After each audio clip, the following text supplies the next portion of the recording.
Blog Talk Radio.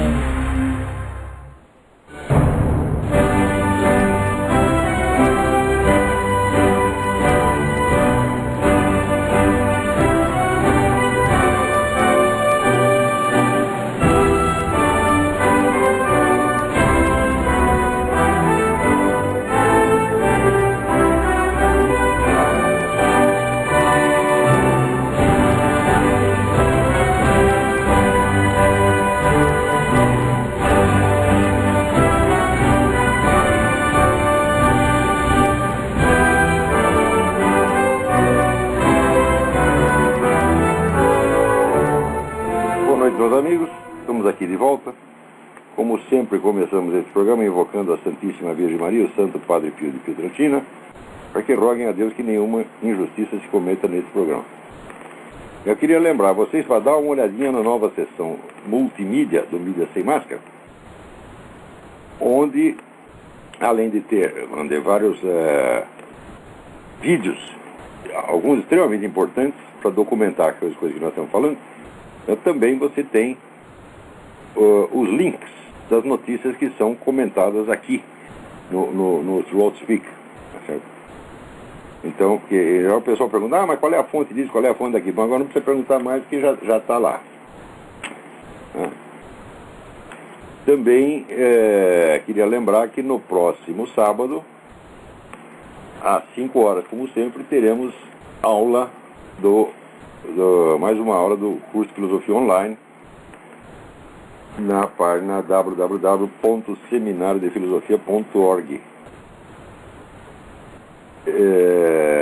Também uma outra novidade aqui, extremamente auspiciosa, o site www.lifesitenews.com, que é uma das melhores agências de notícias mantidas aqui por esse pessoal militante evangélico nos Estados Unidos.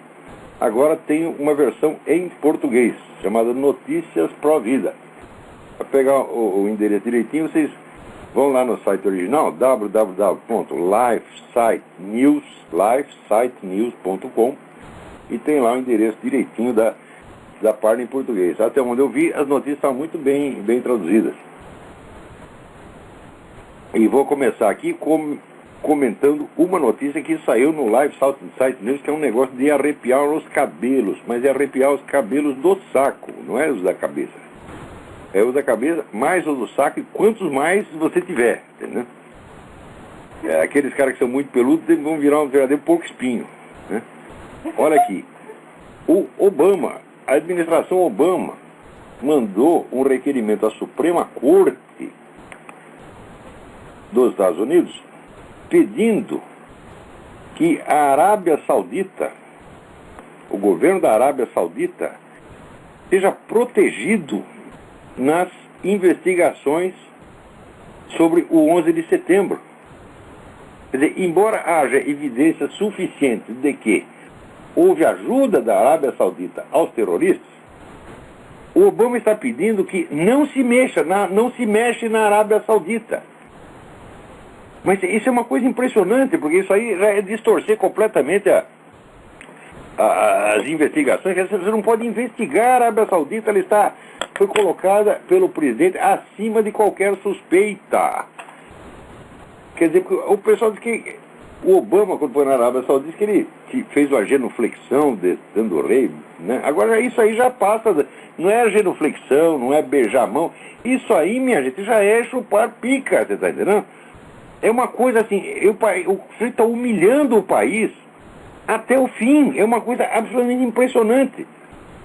Agora, veja você, da onde saiu Barack Obama? Todos os estudos dele foram financiados por um príncipe da Arábia Saudita. É uma coisa que deu. O governo da Arábia Saudita, a família real da Arábia Saudita, financiou os estudos do sujeito, né? Também, 1 ou 2 semanas atrás, quando esteve aí o Benjamin Netanyahu, né?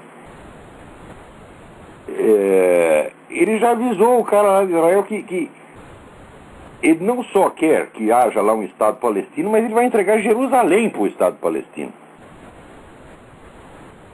Quer dizer, o que falta para concluir que esse sujeito é o seguinte, é um empregadinho da Arábia Saudita? Porra, essa é a coisa mais óbvia do mundo.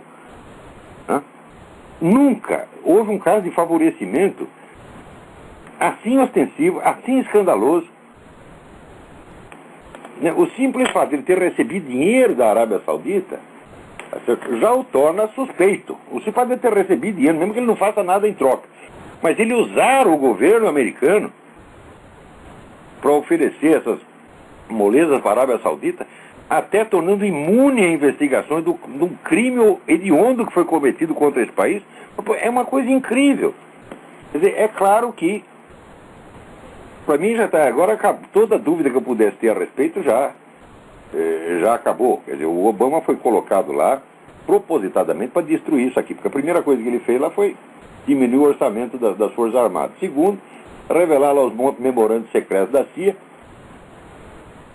né, revelando como é que eles obtêm as informações dos prisioneiros. Bom, agora acabou, não vai obter mais. É um negócio impressionante. E agora vem essa, quer dizer, a Arábia Saudita não pode ser investigada. É um negócio impressionante, hein? Agora, por outro lado, né, ele que era, ele não era o pai dos pobres, o pai dos pretos, está falando, bom, aqui o desemprego dos pretos já está 15%, já está, né?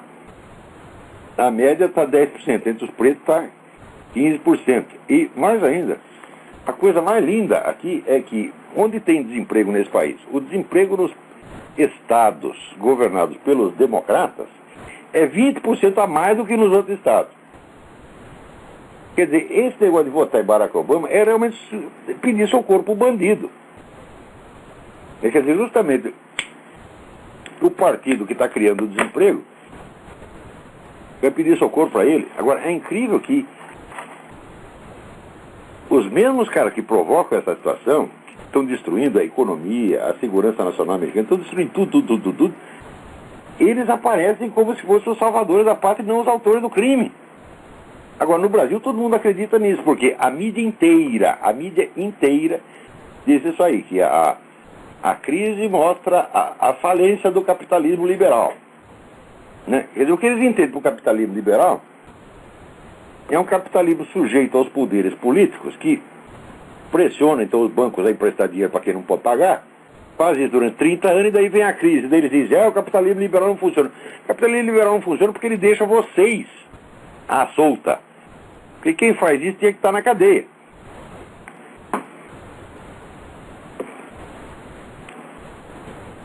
Né? Agora aqui tinha um cidadão aqui, que era o pastor protestante, que tinha criado aqui um museu da criação, um museu criacionista. Ele estava fazendo lá um belo trabalho na discussão com os evolucionistas, coisa toda. Bom, o cara que agora está sendo perseguido pelo fisco. Né? Já botaram o nego na cadeia.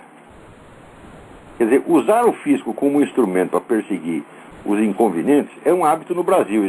No Brasil isso é institucional. Eles fazem um monte de leis que não dá para você cumprir, de modo que todo mundo fique fora da lei. O país inteiro está fora da lei. Então daí, de dentre os fora da lei, você escolhe quais são aqueles que você quer ferrar com eles. E põe eles na cadeia e você vai estar sempre certo. Eu acho que eu comentei aqui o negócio que houve a questão da certidão de nascimento do Barack Obama, mas vale a pena voltar a isso aqui. Olha, a Orly Tate, que é a advogada que entrou com um dos processos exigindo a divulgação da certidão de nascimento do Barack Obama, e que até agora aqui se revelou mais eficiente, a mulher está recebendo centenas de ameaças de morte por dia, incluindo ameaça assim, nós vamos queimar você viva, né? Nesse teor. Ao mesmo tempo, onde as petições que ela entra na Suprema Corte, as petições desaparecem. Tem algum escrivão lá, algum oficial de cartório lá que some com aquilo. Ela, para chegar ao conhecimento dos juízes da Corte Suprema, que havia esse processo, ela, sabe o que ela fez? ela foi em 2 conferências, uma do Scalia. O Scalia estava fazendo uma conferência ontem, ela foi lá e chegou direto do juiz, falou, senhor juiz, está aqui, tem uma petição para papai, eu não sabia de nada. Depois pegou o Roberts foi fazer a conferência lá na Casa do Chapéu. Ela foi atrás do sujeito, pegou ele na saída e falou, aqui, senhor juiz, está aqui, tem uma petição, ele também falou, não sabia de nada. Olha o que está acontecendo nesse país, isso aqui está se brasilianizando muito rápido, esse negócio de...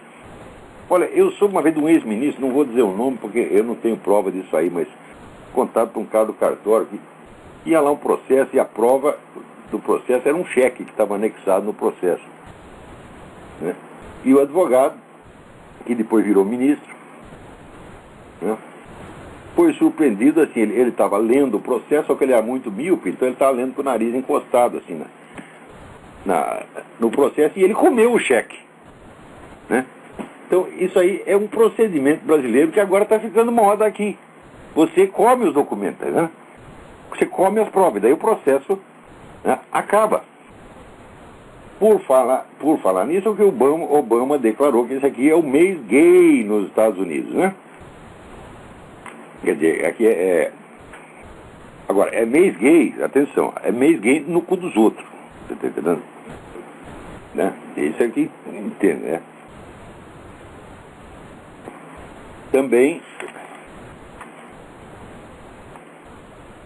estão aí votando, eles vão votar a lei dos crimes de ódio. Agora, crime de ódio, isso aqui é um negócio seletivo, né? Se um sujeito que é muçulmano ou comunista e tal, fala horrores de Jesus Cristo, Nossa Senhora, do Papa, tudo quanto é católico, não tem problema, né? Agora, se você diz assim, por exemplo, o Islã não é uma religião revelada, você vai pra cadeia, meu filho, porque isso aí é crime de ódio, né? Então, tudo isso aí, vamos dizer,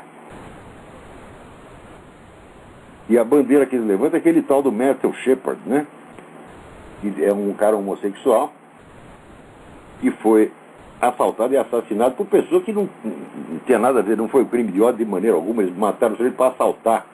Eles estão lá pouco se lixando se o sujeito é gay ou não é. Então inventaram a história que foi um crime de ódio. Olha, primeiro, não foi um crime de ódio, foi um crime por assalto, tá certo? Foi um assassinato por assalto.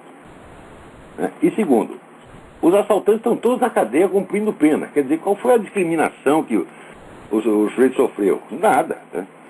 Então, vamos dizer, o Código Penal que pune, né, já atos de violência, até pune a calúnia, a difamação, não basta. Tem que ter uma lei específica para criar um grupo privilegiado. As pessoas que inventam isso sabem perfeitamente que isso só vai criar problemas, só vai criar confusão. Mas isso é feito.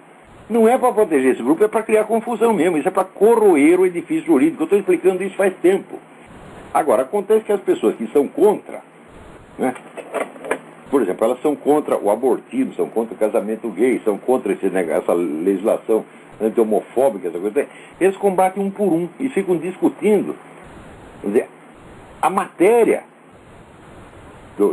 dessas propostas. Então, não é para discutir isso, é para discutir a proposta revolucionária geral que está por trás disso. Quer dizer, não adianta você ter resistência pontual contra uma estratégia que é geral e abrangente, meu Deus do céu. Quer dizer, uma estratégia que, partindo de 2 ou 3 fórmulas simples, que são aquelas famosas 3 inversões que eu falei para vocês, que constituem a mentalidade revolucionária. Quem quiser saber mais, tem lá uma explicaçãozinha no seminário de filosofia. Né? Partindo dessas 3 fórmulas, você cria uma infinidade, tá certo? De focos de confusão. Mas uma infinidade mesmo, porque é só você repetir a fórmula. As 3 são, como eu dizia, a inversão do tempo. Quer dizer, você explica o que aconteceu antes pelo que supostamente virá a acontecer depois. É claro que isso é loucura, isso é coisa de esquizofrênico. A inversão de sujeito e objeto e a inversão da responsabilidade moral. E a partir dessas 3 fórmulas, bicho, dá para você acusar todo mundo de tudo. Todos ficarão culpados, exceto os acusadores. Espera aí, tem alguém na linha, vamos atender. Alô, quem é? Professor, é André. Tudo bem, André? Vou fazer uma pergunta para o senhor, até na linha de que o senhor está falando. Tem um livro aqui tô com ele aqui do Wegelin, que o Drama of Humanity, o cara pergunta para ele sobre a relação entre os gnósticos e ideologias, né, modernas. Sim. E ele fala que, isso é uma coisa que caiu na minha mão quando eu li um livro do von Balthasar, blá, blá, blá, mas depois a gente viu que tem muito mais outras coisas, tem a tradição apocalíptica, neoplatônica, hermética, e tem a mágica. Ele fala na mágica.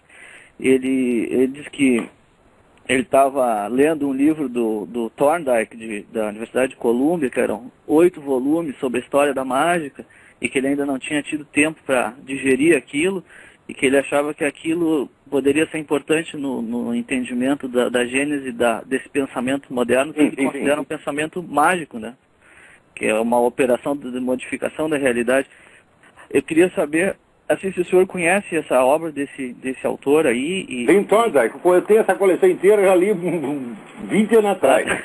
Eu queria que o senhor pudesse falar um pouquinho sobre... importante. Lynn Thorndike, História da magia e da ciência experimental. Eu vou desligar. Ele faz as duas coisas juntas, magia e ciência experimental, que no fundo são a mesma coisa.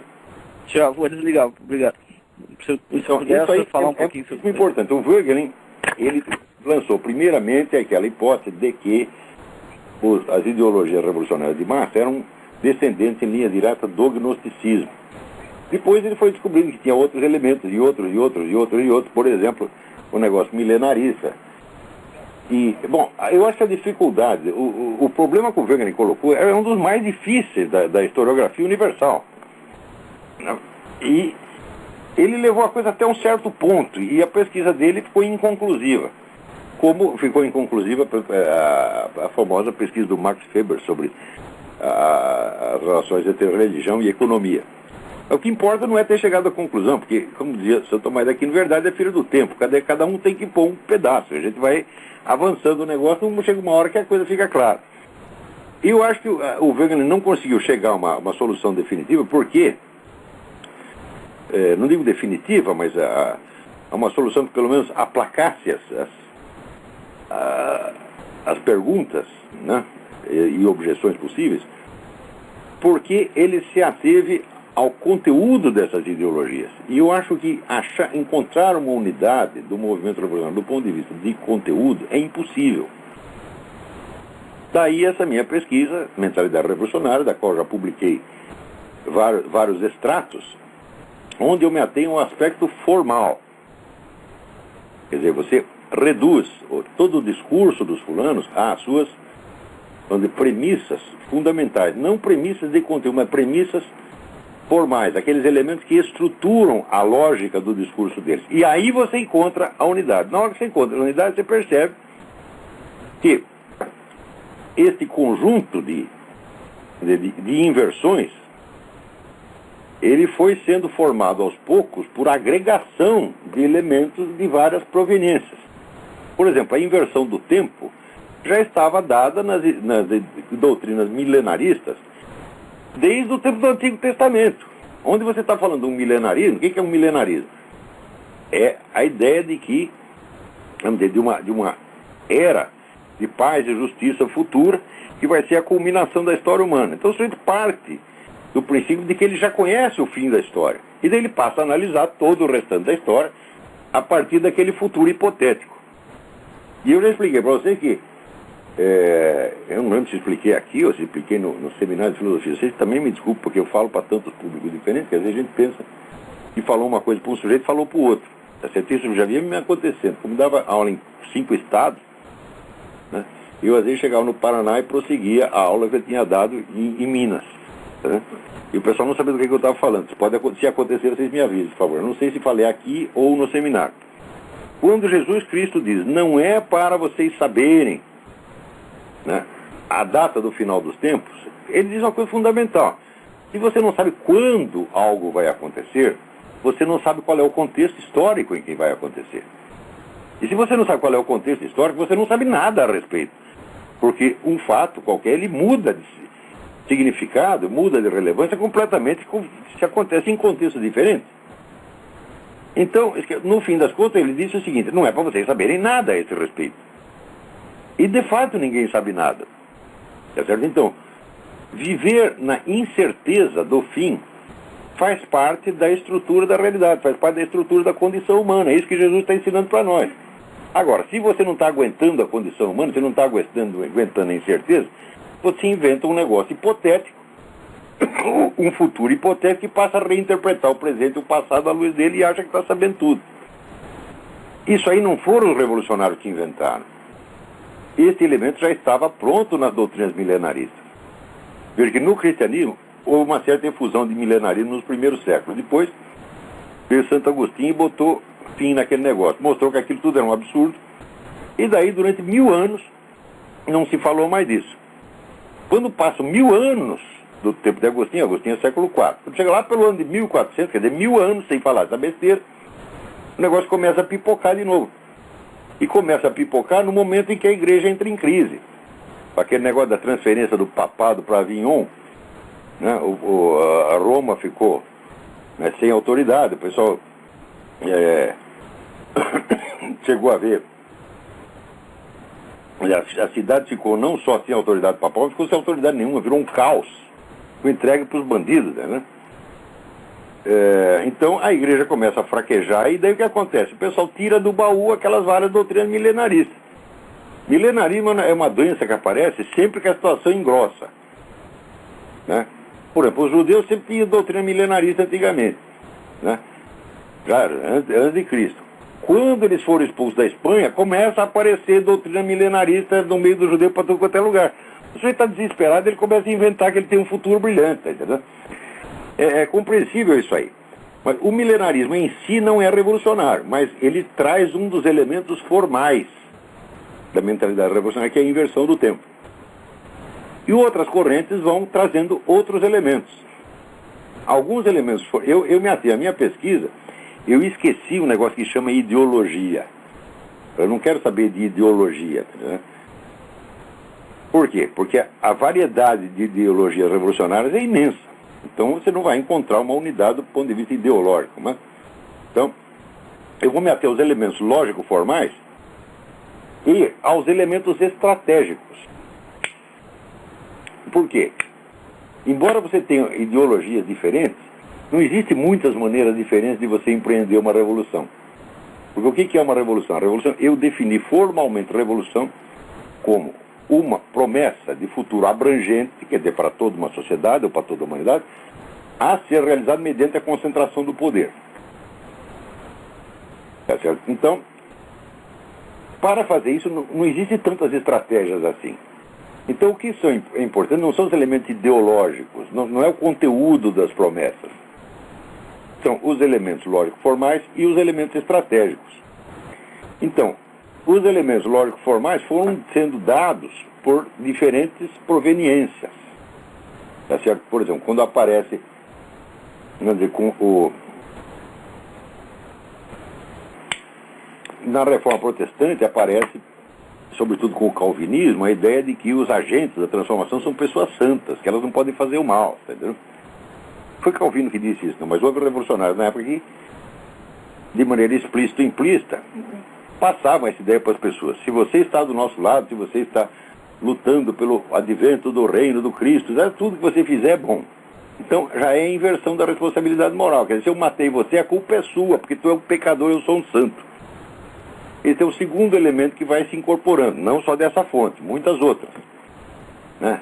E assim, quando chega por volta do século XVIII, esses vários elementos, vamos dizer, eles se aglutinaram e formaram um conjunto.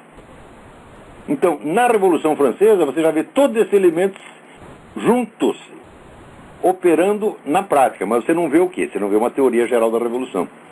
Essa teoria vai aparecer, então, dizer, com o Adam Weishaupt, o homem da Sociedade dos Illuminati. Esse já explica como é que é para fazer a Revolução, e depois com Karl Marx.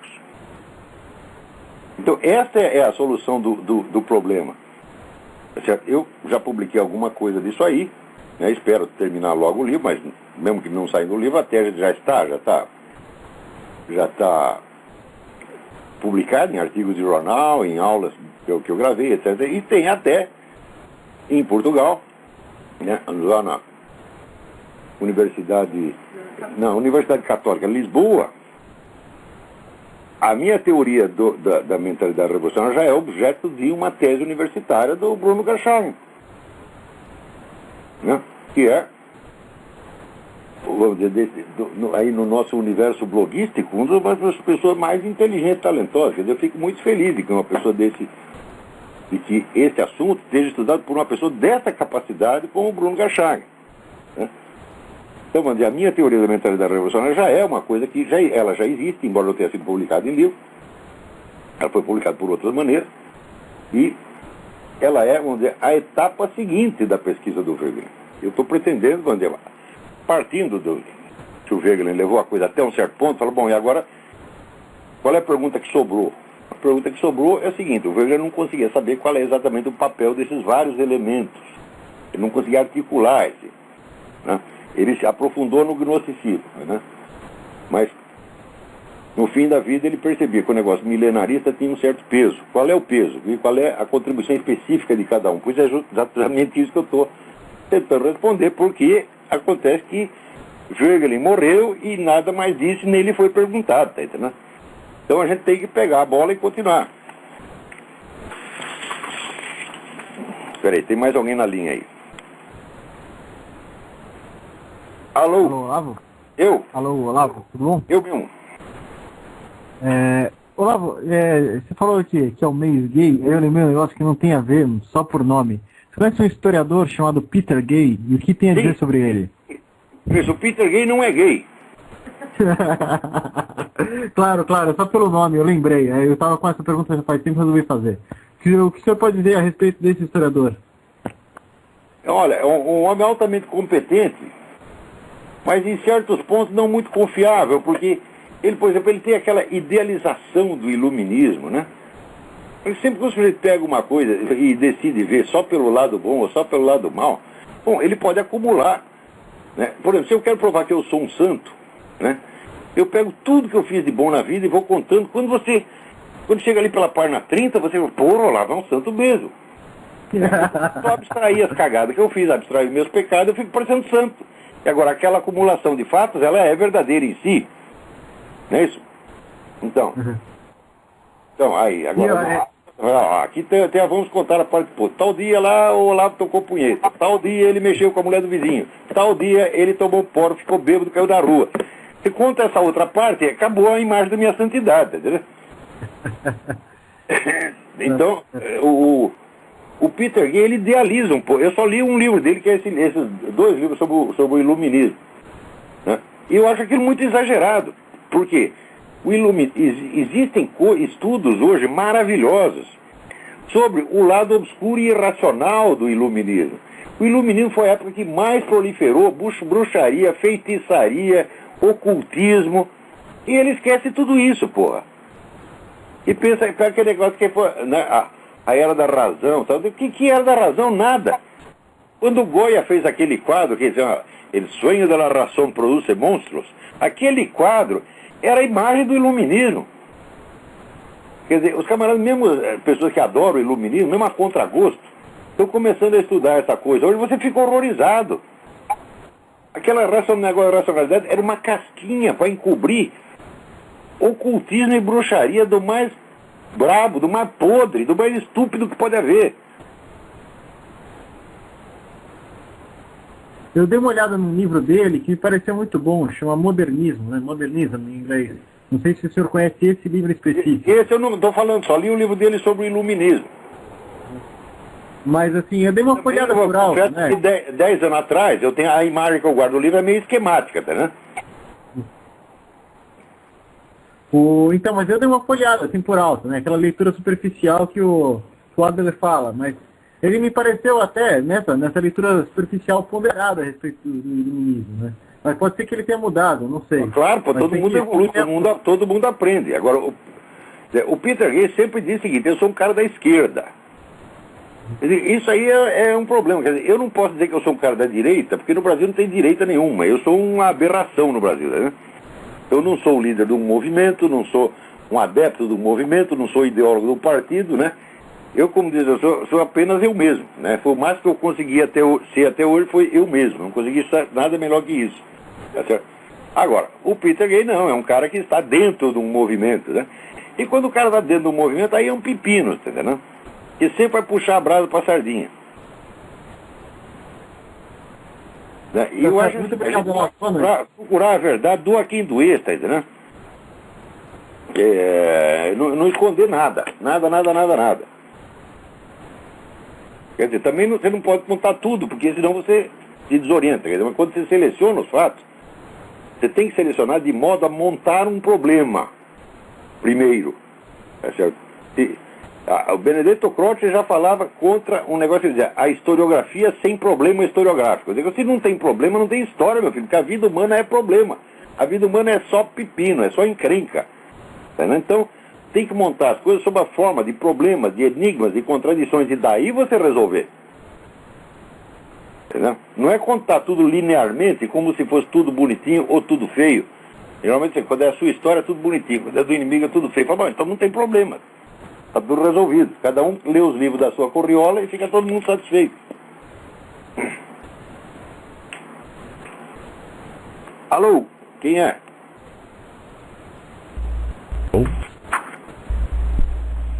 Alô, me ouve? Alô, fale alto. Grite. Me ouve? Sim. Me ouve? Deixa eu aumentar Alô? um pouco o volume aqui, só um minuto.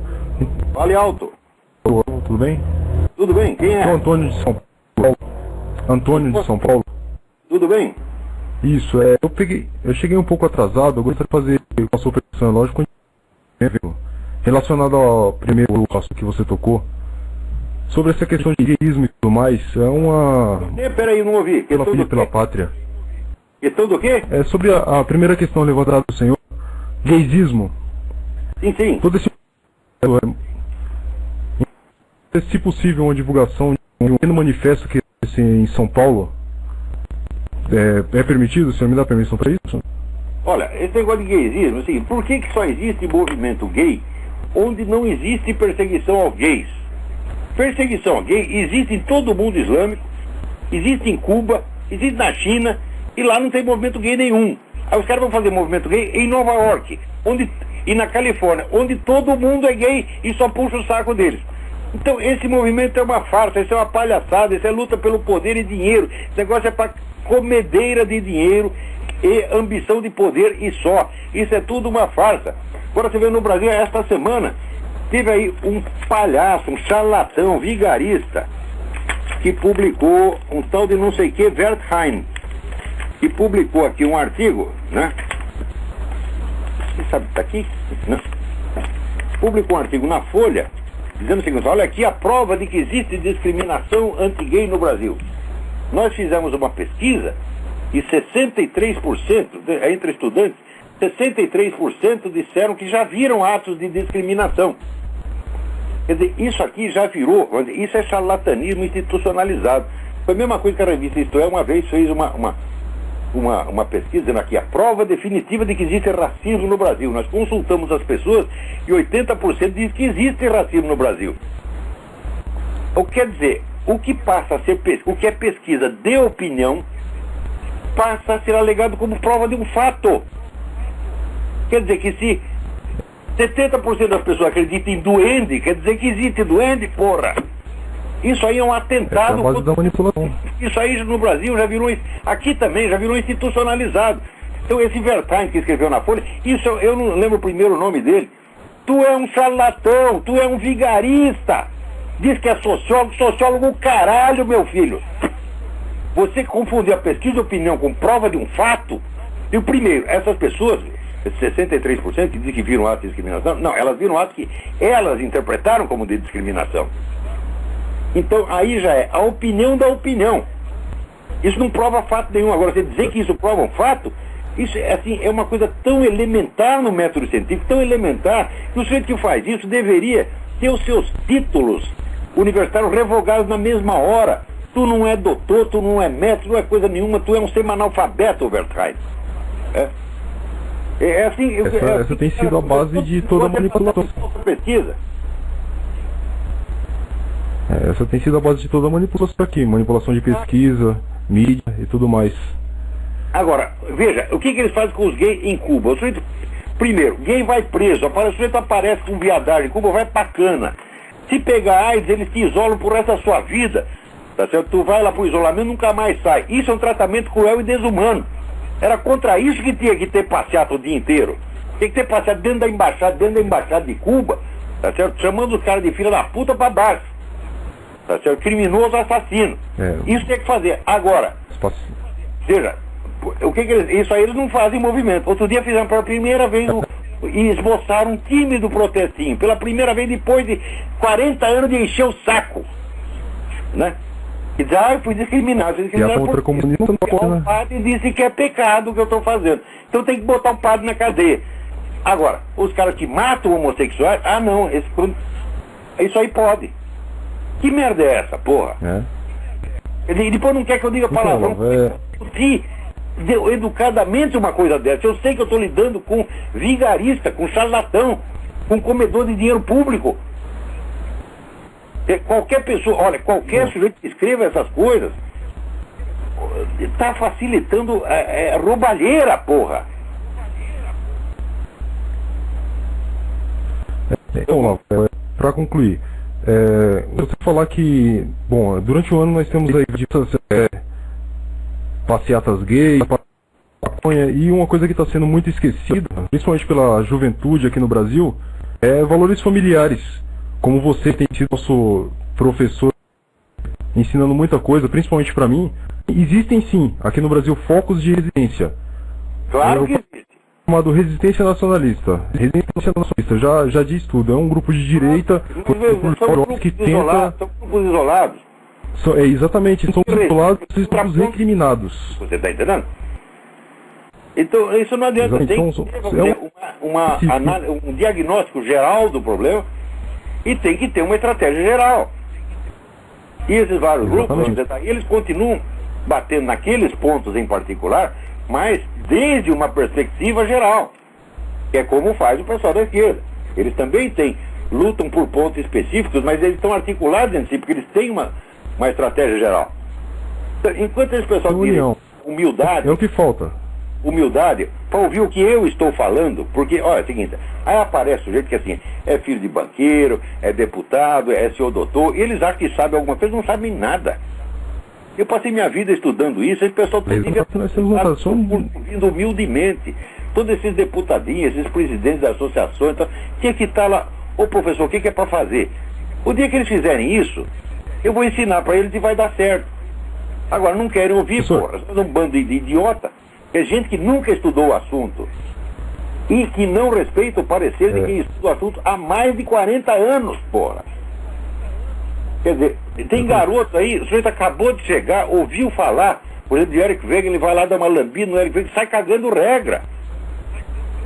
É horrível isso aí. Você tá entendendo? Olha, um dos motivos por a esquerda sempre respeitou os seus estudiosos, os seus intelectuais, que são os caras especializados. Sempre respeitou e sempre ouviu o que eles estão falando. Não é homenagem da boca para fora, não. Eles, quando pegam um cara que estuda o negócio, eles ouvem com muita atenção e fazem o que o sujeito está dizendo. Agora, o pessoal da direita, não. É como dizer, muito chefe e pouco índio, porra. Não é que eu quero ser chefe de nada, não quero liderar merda nenhuma, mas eu quero fazer exatamente o que eu estou fazendo, eu quero ensinar. Agora, os caras não querem aprender, eles querem fazer de conta que sabem. É por isso que dá essa merda. Eu acho que essa é a base de tudo. Todo mundo quer ser chefe. Ninguém quer aprender, ninguém quer dar o braço a torcer. Então, formar líder, é exatamente esse. Eu nunca vou ser líder de merda nenhuma, mas eu quero fazer o meu trabalho e eu estou capacitado para fazer o meu trabalho. E pior, no Brasil eu sou o único. Eu sou o único, porque eu nunca parei de estudar essa coisa. São 40 anos de estudo. Eu sei o que eu estou falando. E esse pessoal não sabe.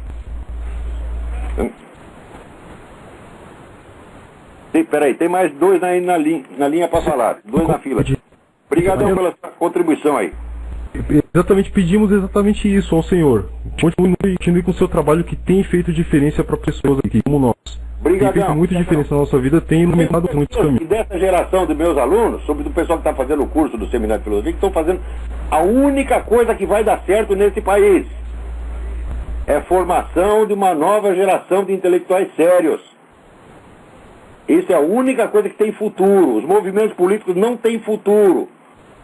Nada no Brasil tem futuro. Só tem futuro preparar uma geração de intelectuais. O pessoal que quer aí sair fazendo coisa agora, vamos fazer uma revista de cultura, vamos fazer um partido político, vamos fazer uma ONG, tudo perdendo seu tempo, meu filho. Não é assim que se faz.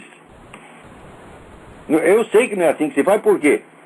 Você acha que o primeiro sujeito que leu Antônio Gramsci disse, vamos fazer um partido político, vamos fazer... Não, senhor. Vamos nos reunir e estudar isso durante 20 ou 30 anos. E meditar aquilo profundamente. É assim que fizeram e por isso que deu certo. Então, eu te digo, de todas as iniciativas que tem no Brasil, é tudo punheta, você está entendendo? Exceto uma coisa, que chama Seminário de Filosofia, que eu fiz por causa disso mesmo. Não é que eu estou puxando a brasa para minha sardinha. Não, é o contrário.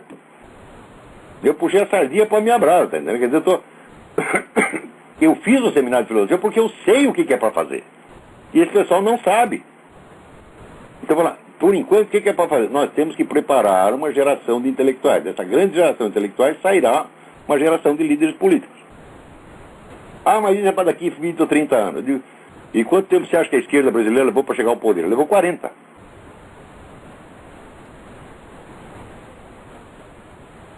Então, alô, quem está na linha aí? Alô, Olavo? Sim, quem é? Alô? Aqui é Eduardo Paiva do Rio de Janeiro, tudo bem? Quem é? Como é? Alô? Não ouvi seu nome. Aqui é Eduardo do Rio de Janeiro, tudo bem? Pedro, tudo bem? Tudo bem. Olha só, eu queria perguntar duas coisas sobre o que você falou no último programa. Você falou que a propriedade privada não pode ser um princípio, né? Você explicou isso, eu entendi. Agora eu te pergunto, e o direito à propriedade, ele pode ser um princípio? Não. O direito de propriedade, ele deriva dos princípios gerais do direito. Você tem que ter primeiro os princípios gerais, quer dizer, a própria definição do que é justiça, do que é direito, do que é ordem, etc. Porque são definições de alcance muito maior, porque são definições formais. Só partindo dessas definições formais é que você vai poder, depois, encontrar regras que se apliquem a situações materiais específicas. Você não pode ter nenhum princípio, pode ser de ordem totalmente material, nenhum princípio pode ser derivado dos fatos. Mas aí no caso seria o direito, né? O direito é que a própria noção de direito. A própria noção, a noção de direito está acima da noção de propriedade, por quê? Porque ele a determina. Quando você diz que a propriedade é um direito, primeiro você tem que entender o que é um direito. E os princípios morais, como é que se encaixam? Mesmíssima coisa. Veja, se você pegar os 10 mandamentos, eles são uma ilustração do que eu estou falando. Quando Deus diz o seguinte, amar a Deus sobre todas as coisas. Bom, você não sabe exatamente o que é Deus. Você não o conhece materialmente. Mas você sabe o quê? Você sabe que Ele é infinito, onipotente, onipresente, onissapiente, que Ele é o melhor dos melhores. Então, o que você tem que fazer para amar a Deus sobre todas as coisas? Você tem que amar o melhor. O melhor. Em todas as situações, você não sabe ainda materialmente qual é o melhor, mas dado uma coisa boa, você sempre sabe que pode existir outra melhor. Essa melhor que você tem que amar. Então, esse é um princípio formal. Não há contradição nesse princípio. Em todas as situações, escolher sempre o melhor. O melhor, o melhor, o melhor. Não é o bom, é o melhor. Está entendendo? No segundo mandamento, quando diz, amar teu próximo como a ti mesmo. Você está entendendo? É uma relação de proporção, é uma equação. Não é uma coisa material específica, está entendendo? Então, isso são princípios formais e por isso mesmo tem aplicabilidade universal. A liberdade não é um princípio formal, a propriedade não é um princípio formal. É uma regra prática que se aplica ao domínio dos fatos. O domínio dos fatos é infinitamente variado e depende de milhões de situações diferentes.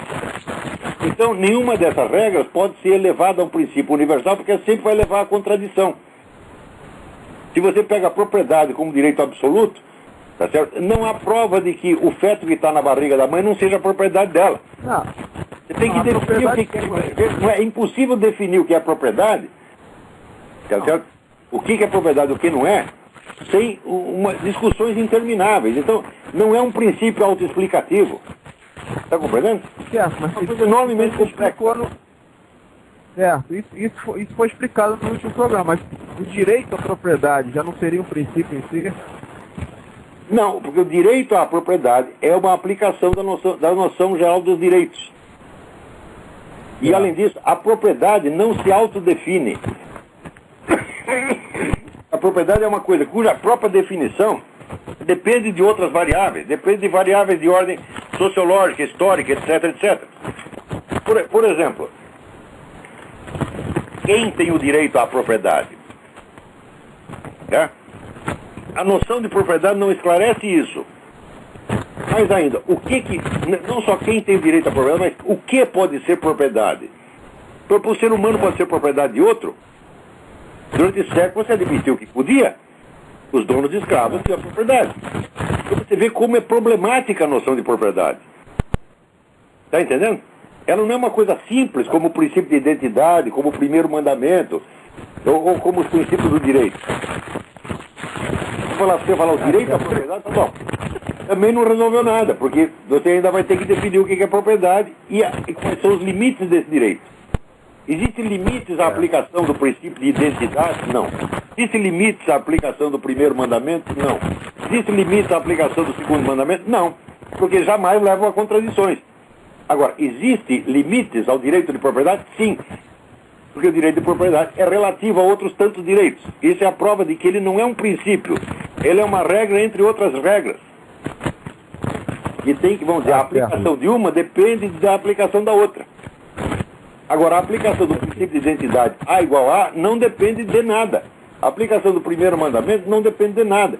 Então, isso que eu estou explicando. O pessoal não sabe distinguir o que é um princípio do que é uma regra prática. Tá bom, Olavo, obrigado aí, vou deixar espaço para os outros. Olha, que todos, vamos dizer, estudantes, pessoas, o cidadão comum ou estudante tenha dúvida quanto a isso, não entenda isso, fala, tá certo, José. Agora, os profissionais terem obrigação de saber e não sabem, é uma vergonha, pô. Professor de filosofia que nunca ouviu falar disso.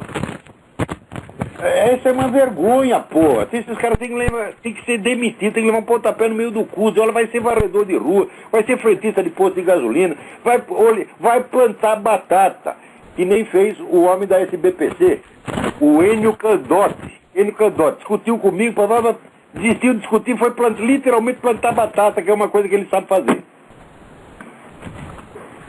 Tá bom, Olavo, obrigado, hein? Obrigado eu. Tchau. Tem mais gente aí na linha? Alô?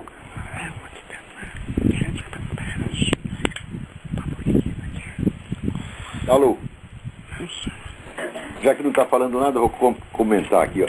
O Luiz Santos Júnior me escreve um e-mail dizendo que leu um negócio, o livro Vida e Pensamento de Karl Marx, da tal de Morgana Gomes, em que ela diz que Albert Einstein foi perseguido por Joseph McCarthy. Olha, meu saco, aí tem que chamar o Alborguete com aquele porrete dele. Porque Albert Einstein foi perseguido por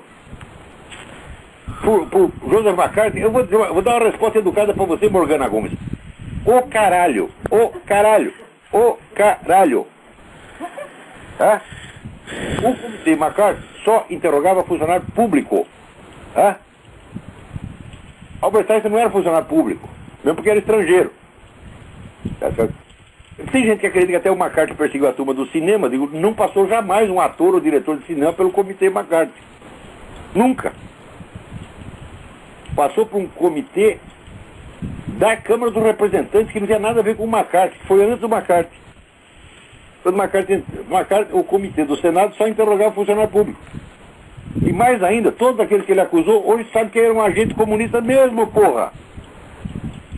Agora, Albert Einstein, puta que pariu. Puta, olha, haja saco com essa gente. Quer dizer, o direito ao charlatanismo no Brasil é ilimitado. O charlatanismo é mais que um direito, é uma obrigação. Aqui, outro e-mail. Rafael Dalanese, quero trocar as ideias sobre Wilhelm Flusser. Olha, isso é muito interessante. O Flusser é um grande pensador. E umas ideias extremamente interessantes que ele desenvolveu durante anos. Ele tinha uma coluna no Estadão. Cada semana era uma fagulha de gênio que aparecia ali. No entanto, eu não sou um grande estudioso do Wilhelm Flusser, né? E eu, a rigor, só li alguns artigos dele e mais aquele livro sobre a dúvida. Tá certo? Que, inclusive, eu cito ali no meu estudo sobre Descartes e a Psicologia da Dúvida, eu felicito esse trabalho dele, que aborda o assunto desde uma perspectiva completamente diferente da minha. Mas, de qualquer modo, discute. Eu não estou habilitado. Olha, Rafael, se você for trocar umas ideias sobre Vila Flúcia comigo, você vai sair perdendo na troca, porque de certo você tem muito mais e melhores ideias sobre o Flúcio do que eu. Se você quiser me ensinar alguma coisa, eu agradeço. Vamos ver o que mais nós. Aqui, o Ricardo Maia pergunta: eu gostaria de saber quando teria a oportunidade de vê-lo no Brasil transmitir seus conhecimentos. Então, eu estou aqui como correspondente, e o visto de correspondente, o visto de jornalista nos Estados Unidos não me permite sair do país sem ter que fazer toda a papelada, todo o requerimento de novo, que leva 6 meses. Então está difícil ir para o Brasil agora, né? Está muito difícil. Mas, justamente por isso que eu criei o Seminário de Filosofia, criei essas conferências online e tal. E hoje nos permite chegar a qualquer parte do planeta. Então, obrigado pelo seu interesse, mas está realmente difícil. Aqui, o Fernando Pavlov, ele discorda quando diz que ninguém foi preso no Brasil por atividade jornalística. Eu não foi mesmo, Fernando, não foi mesmo. Quando você vê, mas foi preso fulano, foi preso fulano. Puta, você tem ideia de quais eram as conexões dessas pessoas todas com movimentos terroristas organizados na época? Você não tem. Eu sei por quê, porque eu estava lá. Entendeu? Então não é porque o sujeito escreveu um artiguinho. Nunca era isso. Quando aconteceu isso, por exemplo, com o pessoal do Pasquim, né? Então, mas assim, eles prendiam o pessoal do Pasquim durante 24 horas, depois soltavam. Soltava, o pessoal ainda ia pedir dinheiro para o governo e recebia. Ou o Enio Silveira, mesma coisa, prendia o Enio Silveira. O Enio Silveira de 6 meses era preso. Ficava 2 dias na cadeia, soltava, ele ia lá no general Golbery e dá um dinheiro aí. O Golbery enche ele de dinheiro. Né?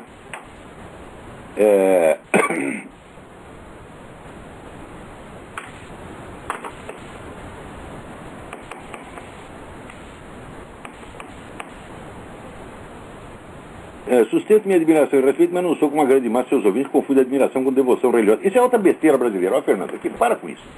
Para com isso. No Brasil, qualquer pessoa que você admira, leva a sério, é idolatria, idolatria.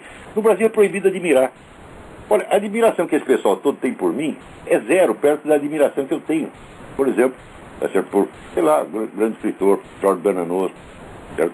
Eu jamais permitiria que se falasse mal do cara. No Brasil, quando você admira, sempre tem que falar um pouco de mal, para não dizer que é idolatria. Por quê? Porque o brasileiro, cada um quer fingir que eu tenho meu pensamento independente, tá certo? Não sigo a ninguém. Isso é uma farsa, é uma farsa. Eu sei o que é um pensamento independente. Esse pensamento independente custa uma vida de esforço. Para você conseguir ter uma ideia sua realmente fundamentada, são 30 anos, Fernando. Agora no Brasil todo mundo finge. E para fingir, ele tem que fingir que ele não admira muito. Aí eu admiro, mas com restrições. Isso é uma frescura, uma viadagem. Não me veio com essa conversa. Para. Você é um sujeito bom, conheço, você já escreveu várias cartas boas aqui. Para com isso, Fernando. Acho que é o mansar suas opiniões com passionalismo, caralho. Você está confundindo, tá certo? ênfase verbal, você está confundindo a linguagem com a motivação. Quer dizer que se eu mando um sujeito tomar no cu, então é por passionalismo? Ah, mas o que é isso, porra? Quer dizer, você não é capaz de compreender a minha psicologia. Você não tem idade, não tem experiência, não tem conhecimento suficiente para compreender as minhas motivações. Eu não faço nada por passionalismo. Nada. Minha mulher que me conhece, que estamos casados há 25 anos, me conhece há 30, ela sabe perfeitamente disso. Olha, eu uso esses palavrões porque são necessários. São necessários no contexto brasileiro. Para quê? Para demolir justamente essa linguagem polida, que é uma camisa de força que prende as pessoas e obriga as a respeitar o que não merece respeito. Então, às vezes, quando você discorda de um sujeito, mas você discorda respeitosamente, você está dando força, mais força para ele do que se concordasse. Porque você está indo contra a ideia dele, mas você está reforçando a autoridade dele. A autoridade e a respeitabilidade. Quando o problema dessas pessoas, desses bandidos que eu estou falando, não é as ideias, é justamente o fato de que são canalhas, são bandidos, são ladrões. Então, vamos dizer, a ética brasileira, hoje a moral brasileira, é feita de uma série de confusões, tá certo? E de atitudes totalmente falsas, como essa, por exemplo, né? Cada um diz, eu admiro muito o senhor, mas não sou... Isso que você diz, todo mundo diz. Eu admiro o senhor, mas eu não sou como esses seus devotos fanáticos. Todos dizem isso. Todos, não tem um que não diga exatamente a mesma coisa. Então eu pergunto, do que vocês estão falando, gente? Vocês estão se iludindo. Vocês estão se iludindo, vocês não sabem o que é admiração. Vocês não têm a menor ideia de como é que é isso aí. Porque isso não faz parte da... Admirar não faz parte da cultura brasileira. O pessoal não sabe o que é isto. Olha, o Thomas Mann, uma vez entrevistado no rádio, pediram a ele um conselho, que desse um conselho à juventude. E ele disse, jamais percam o sentimento de veneração. Isso é fundamental. E vocês não têm isto. Os meus admiradores não têm isto. Não têm o verdadeiro respeito, que é a noção de objetividade.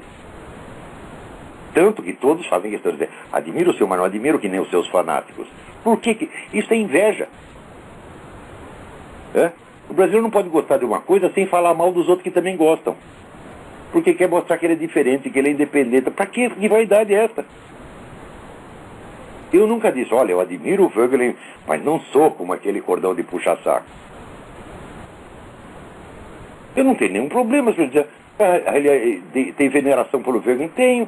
Tem veneração pelo Voegelin, tem veneração por São Tomás de Aquino, tem veneração por Aristóteles. Isso não quer dizer que eu acho que cada linha que eles falam está certo, não é esse o problema.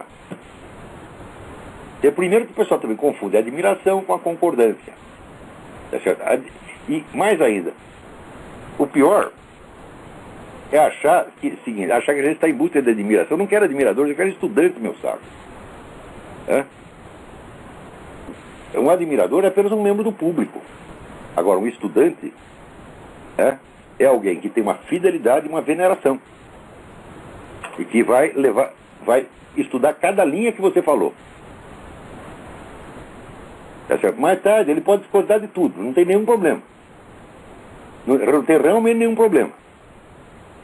Então, veja, Aristóteles discordou de Platão numa série de coisas, mas ele diz o seguinte, Platão é tão grande, tão grande, tão grande, que o homem mau não tem sequer o direito de elogiá-lo. Ou seja, para você chegar a conquistar o direito de elogiar Platão, você já tinha que ser um homem decente. Veja a dimensão da veneração que ele tinha pelo mestre do qual ele discordou num monte de coisa. Eu nunca vi brasileiro ter esse sentimento. O brasileiro tem aquela admiração exterior que já quer mostrar que não admira tanto para não ser chamado de fanático. Quer dizer, você está ligando mais para a opinião de quem pode falar mal de você, e tenho medo de admirar um lá porque a pessoa fala mal de mim. Então já começa a dizer, olha, eu admiro, mas não tropo. Só que não é você que diz isso, Fernando. São todos que dizem isso. Então, examina o que você está fazendo. Eu sei que você é boa pessoa, tá certo? Eu gosto muito de você, já mandou cartas ótimas, mas para com esse negócio.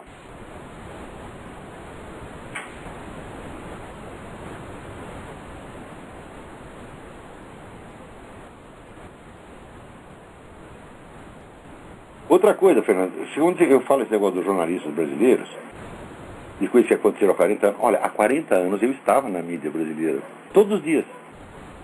E eu sei todas as conexões de todas essas pessoas.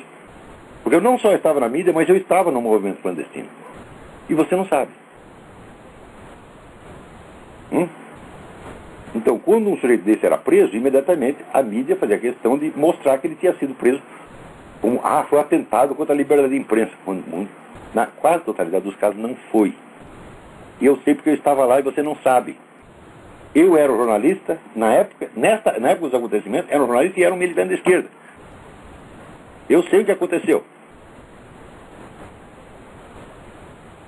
Por exemplo, você cita os nomes aqui, eu não vou citar nomes, mas desses camaradas que você cita, eu sei os que contribuíam para a organização do Carlos Marighella, contribuíam, davam dinheiro.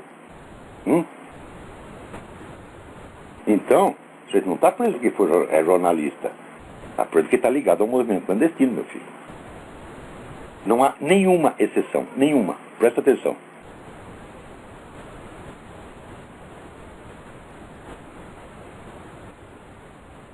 Outra coisa, também não confunda impaciência com raiva. Eu estou com 62 anos, eu ouço as mesmas perguntas, as mesmas tolices há 40 anos. Eu tenho o direito de estar com o saco cheio. Não precisa ser um cara passional para isso, porra. Se eu te fizer a mesma pergunta 5 vezes, na quinta, na sexta você me manda tomar no cu. É aquele negócio do Confúcio, né? Que botaram né? O Lula morreu, foi pro céu, e daí São Pedro falou, onde é que eu vou colocar esse sujeito? Daí botou lá falou, eu vou botar entre os sábios para ver se ele aprende alguma coisa. Né? Então, vi lá, estava ele conversando com Confúcio, né? Então, daí o Confúcio, olha aqui, meu filho, olha, pela milésima vez, né? Epístolas não são as mulheres dos apóstolos, e pela 2.000ª vez, Pafúncio é a puta que eu pariu. É mais ou menos isso. Então, não me leva mal, Fernando, eu gosto muito de você. Até para falar com você, que eu sei que eu gosto, eu falo assim, pô, é estilo. Acabou o nosso tempo aqui. Então, pô, vai ficar tudo para a semana que vem. Muito obrigado a todos.